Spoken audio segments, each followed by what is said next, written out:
আসসালামু আলাইকুম, সবাই কেমন আছেন? আলহামদুলিল্লাহ আমি ভালো আছি। চলে এসেছি ছাদে। যেই গরম পড়েছে, ছাদে কি আর আসবো, কিন্তু আসতে তো হবেই। গাছে পানি দিতে হবে, গাছে পানি না দিলে গাছ আবার মরে যাবে।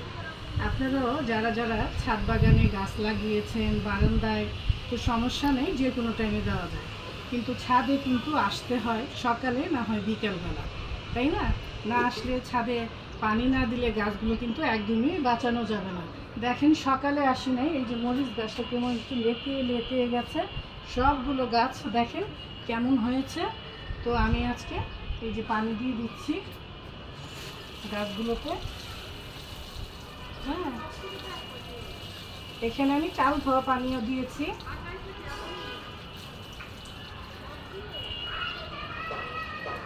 এই যে ছোট্ট একটা গাছে দেখো মরিচ ধরছে, কি আশ্চর্য!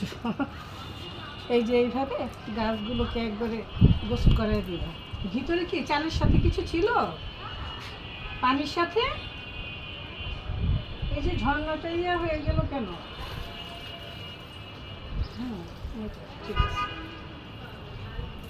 এই গরমে গাছে ঠিক মতো পানি দিতে হবে, কিন্তু পাতাগুলোকে এইভাবে গোসল করে দিতে হবে।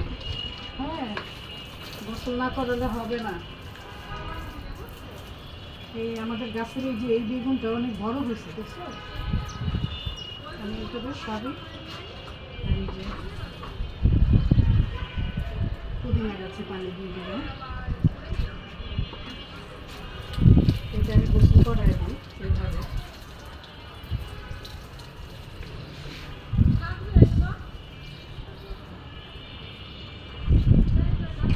গাছ শুধু লাগালেই হয় না, গাছের কিন্তু যত্ন নিতে হয়। আর আজকে বিকেলের নাস্তায় বানালাম জর্দা। আজকে খুব মিষ্টি খেতে ইচ্ছে করছে, তো ঘরে তো মিষ্টি নেই, তাই পোলাওর চাল ছিল, আমি বসিয়ে দিয়েছি। জর্দা রান্না করব। জর্দার রং দিয়েছি, গরম মশলা দিয়েছি, হালকা একটু সিদ্ধ করে আমি ঝরিয়ে নিব। আর এই যে আনারস কুচি করে নিয়েছি, এখন আমি ছেঁকে নিচ্ছি। জর্দা রান্নাটা কিন্তু খুবই ইজি। ঝরিয়ে নিলাম, এখন এই যে এই পাতিলাতেই বসিয়ে দিলাম, যেটাতে আমি চালটা সিদ্ধ করেছি। এখন ঘি দিয়ে দিব।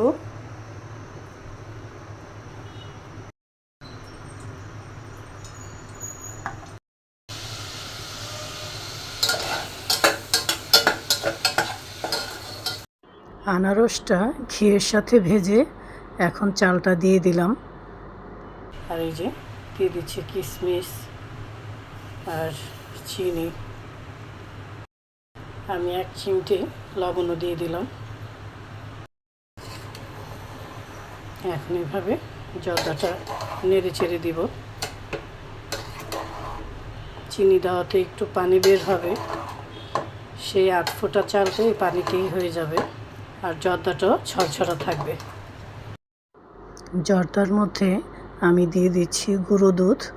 গুঁড়ো দুধ দিলে জর্দার টেস্টটা কিন্তু খুব ভালো আসে। কারণ আজকে ছোটো মিষ্টিগুলো নেই, দিতে পারবো না, ঘরে যা ছিল তা দিয়ে করে নিলাম একটা মিষ্টি খাবার। আর জর্দা আমি খুবই পছন্দ করি। এই তো হয়ে গেল ঝটপট করে জর্দা রান্না করা। এখন জর্দাটা একটা বাটিতে উঠিয়ে নিচ্ছি।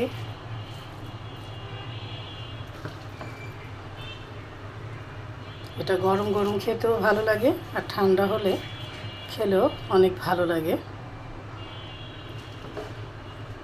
আর ঘরে বানানো থাকলে যে কোনো সময় আপনি খেতে পারবেন।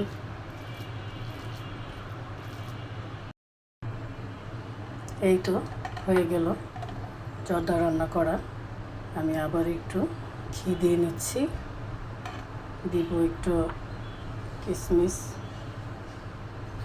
তারপর অল্প একটু দুধের গুঁড়ো আমি ছিটিয়ে দিচ্ছি। হয়ে গেল ডেকোরেশন। গরম গরম খেতেও মজা, আবার ঠান্ডা ঠান্ডা খেতেও মজা। তো সবাই ভালো থাকবেন, সুস্থ থাকবেন। আল্লাহ হাফেজ।